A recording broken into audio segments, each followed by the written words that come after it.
ჩვენი საერთო დანაშაული ისაა, რომ საკმარისად არ ვაიძულებთ თავს სინანულის, ლოცვისა და თავშეკავების საქმეების კეთებას.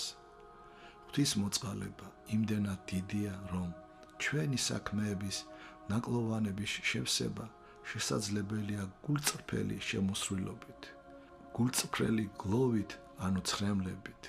პირველს უფრო სწრაფად მივყავართ სიმდაბლემდე. მაინც რატომ არ გაგვაჩნია სულის შემოსრულობა?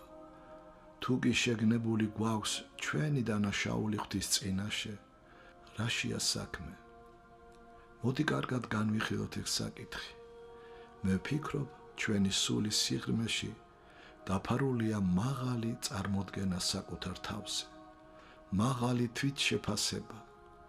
ეს ირიბად იქედანა ჩანს, რომ ადამიანი ვერავით არ მხილებას ვერ